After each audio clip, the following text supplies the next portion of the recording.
अस्सलाम वालेकुम नाज़रीन, मैं हूं मेज़बान इकरामुल्लाह जोया और आज इस व्लॉग में आपको दो पॉइंट्स जो हैं वो आज आपके साथ ख़ुसूसी तौर पर शेयर किए जाएंगे। एक तो बानी चेयरमैन पाकिस्तान तहरीक इंसाफ के हवाले से जो फ़ैसला तोशाखाना का आया है उस हवाले से डिटेल्स जो हैं वो आपके साथ शेयर की जाएंगी कि तहरीरी फ़ैसले में तोशाखाना के क्या पॉइंट्स जो हैं वो लिखे गए हैं और क्या तहरीरी फ़ैसले में नुकात जो हैं वो अहम नुकात आपके साथ वो शेयर किए जाएंगे। जबकि वीडियो के दूसरे हिस्से में पाकिस्तान तहरीक इंसाफ के बानी चेयरमैन, जो बानी लिखा जाता है, बानी चेयरमैन जो है उसके बाद अब क्या वो पाकिस्तान तहरीक इंसाफ के दोबारा से चेयरमैन बन पाएंगे या नहीं, इस हवाले से इंटर पार्टी इलेक्शन जो है उसका फैसला किया गया था, उसको मौखर किया गया है। किन वजूहात पर इंटर पार्टी इलेक्शन को जो है वो पोस्टपोन किया गया, उसके जो रीजंस हैं वो भी आपके साथ शेयर की जाएंगी।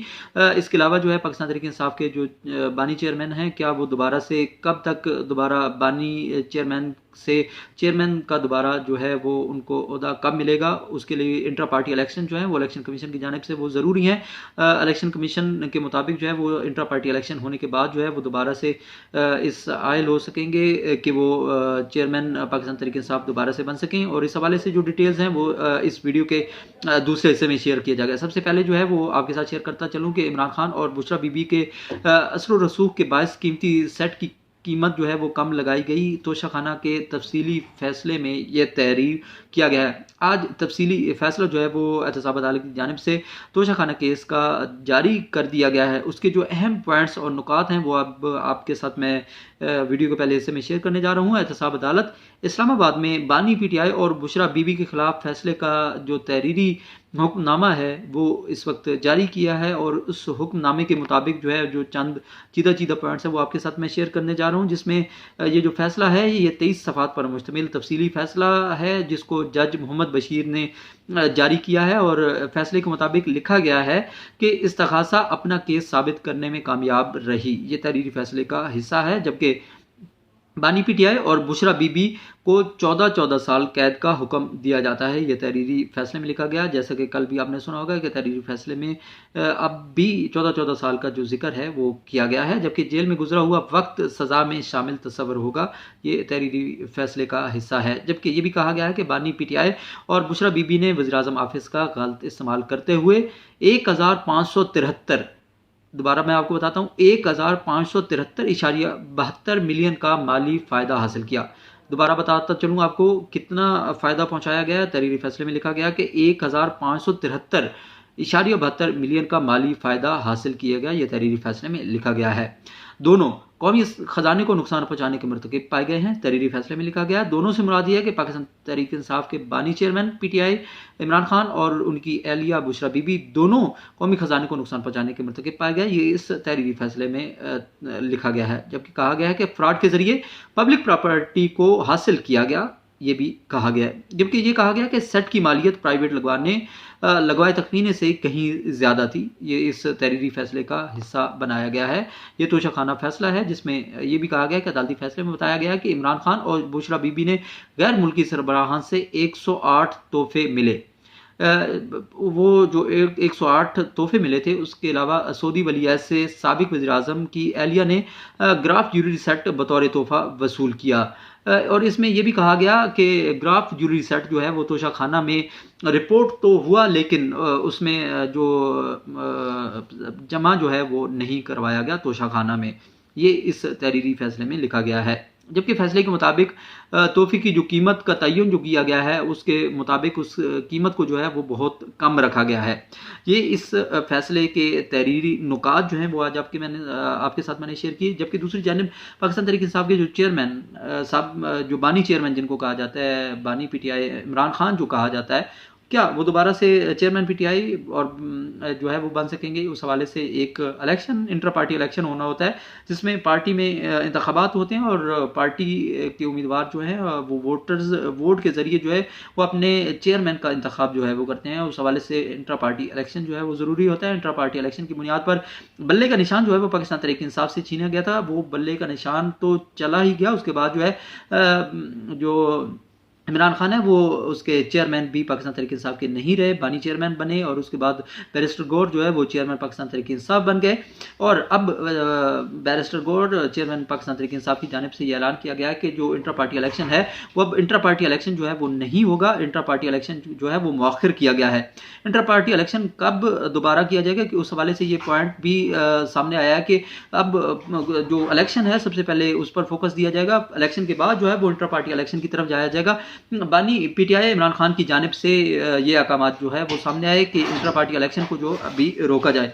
तो अभी इंटर पार्टी इलेक्शन को जो है वो मौखिर कर दिया गया है। उससे कबल गुज़िश्ता रोज़ भी आपने मेरे यूट्यूब चैनल पर देखा होगा कि किस तरह पाकिस्तान तहरीक इंसाफ के जो सेक्रेटेरिएट है उसको पुलिस ने धावा बोला, पुलिस ने चारों तरफ से उसको घेर लिया और मुकम्मल तौर पर उसको आना जाने वाले जो रास्ते हैं उनको मुकम्मल तौर पर बंद कर दिया गया, सहाफ़ियों को भी नहीं जाने दिया जा रहा था। जबकि पाकिस्तान तहरीक इंसाफ की जो जिन्होंने इंटर पार्टी इलेक्शन में हिस्सा लेना था उससे कबल जो उनकी एक मीटिंग थी उसमें आने वाले जो शुरका थे उनको भी रोका गया था।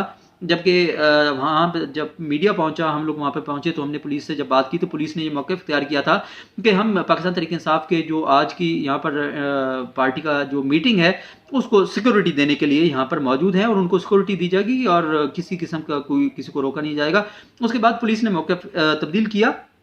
पुलिस ने ये कहा कि कोई भी जो वोटर है या कोई भी आज पार्टी के हवाले से पाकिस्तान तहरीक इंसाफ का वो पाकिस्तान तहरीक इंसाफ के जो सेंट्रल सेक्रेटेरिएट G8 इस्लामाबाद में जो कायम है उसमें नहीं जा सकता।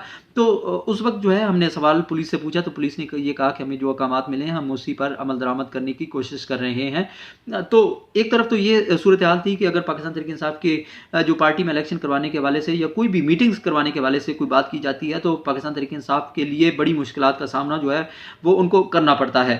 चाहे वो रैलियाँ निकालना हो, चाहे वो इलेक्शन की कैंपेन करना हो या फिर अपने कोई कार्नर मीटिंग्स करनी हो, तो पाकिस्तान तहरीक इंसाफ को काफ़ी ज़्यादा इस इलेक्शन में मुश्किलात का सामना है। इलेक्शन 2024 की मैं बात करूँ, इलेक्शन 2024 में सबसे हिट पॉइंट पर जो है वो पाकिस्तान तहरीक इंसाफ है, जिनको इलेक्शन के हवाले से बहुत ज़्यादा मुश्किलात का सामना करना पड़ा है। चाहे उनकी इलेक्शन की हवाले से तैयारियाँ हों, जलसे हों, जुलूस हों या फिर कोई भी किसी किस्म की भी पाकिस्तान तहरीक इंसाफ के लिए कोई भी एक्टिविटी हो तो वो इस वक्त तो नामुमकिन हमें नज़र आ रही है। कभी कहीं छापे हो रहे हैं तो कभी किसी को जो है फ़ोन कॉल्स की जा रही हैं। तो ये किसी गांव देहात की बात मैं नहीं कर रहा, ये पाकिस्तान के वफाकी दारुल हुकूमत इस्लामाबाद में भी सूरत हाल कुछ ऐसी ही है। इसके अलावा दीगर इलाकों की अगर बात की जाए जिसमें रिमोट एरियाज़ हैं, जिसमें दूर दराज के इलाके हैं, पंजाब सिंध बाकी जितने भी एरियाज़ हैं वहाँ पर भी सूरत हाल कुछ इससे मुख्तलिफ नहीं है, बल्कि वहाँ सूरत हाल इससे भी ज़्यादा बदतर पाकिस्तान तहरीक इंसाफ के लिए है, क्योंकि उन्हें मुकम्मल तौर पर इस इलेक्शन में 2024 के इलेक्शन में लेवल प्लेइंग फील्ड तो दूर की बात फील्ड ही नहीं मिल रही। ये बयान जो है वो काफ़ी दफ़ा हम पाकिस्तान तहरीक इंसाफ के उम्मीदवारों से सुन चुके हैं, पाकिस्तान तहरीक इंसाफ के वकला से भी हम ये सुन चुके हैं। उनका ये कहना होता है, अक्सर उनका शिकवा जो है वो सामने आता है कि लेवल प्लेइंग फील्ड तो दूर की बात है, उन्हें फील्ड ही मुहैया नहीं है। और ये इसमें सदाकत काफ़ी हद तक हमें भी दिखाई दे रही है।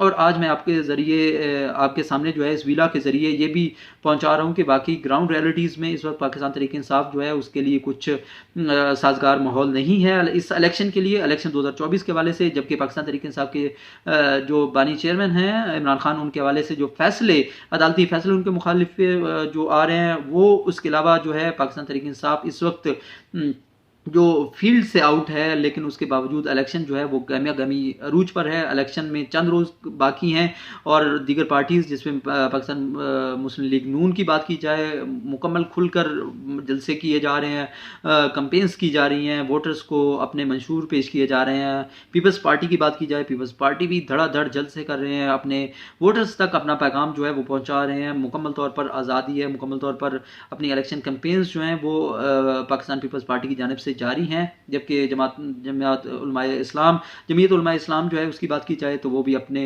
मंशूर को लेकर अपने वोटर्स तक पहुंच रही है और तमाम तर अपने इलेक्शन के हवाले से तैयारियां जो हैं वो की जा रही हैं। और दूसरी जानिब हुकूमती सतह पर जो इलेक्शन के मामलात हैं उसमें मुकम्मल तौर पर तैयारियां कर ली गई हैं, बैलेट पेपर्स छप चुके हैं, मुकम्मल तैयारियां जो हैं वो इलेक्शन के हवाले से हैं। जबकि अब वफाकी हुकूमत की जानिब से छुट्टियों का ऐलान भी कर दिया गया है। जो इलेक्शन के दिनों में जो छुट्टियां होने जा रही हैं वो वफाकी दारुल हुकूमत इस्लामाबाद में भी छुट्टियों का ऐलान हो चुका है। इसके अलावा दीगर जितने भी अमला है जिन्होंने अब इलेक्शन की ड्यूटियां करनी है उनको भी तैयारियां मुकम्मल कर ली गई हैं, ड्यूटियां होंगी। इसके अलावा कुछ ऐसे पोलिंग स्टेशंस भी हैं जहां पर सामान की तरसील का सिलसिला भी शुरू हो चुका है।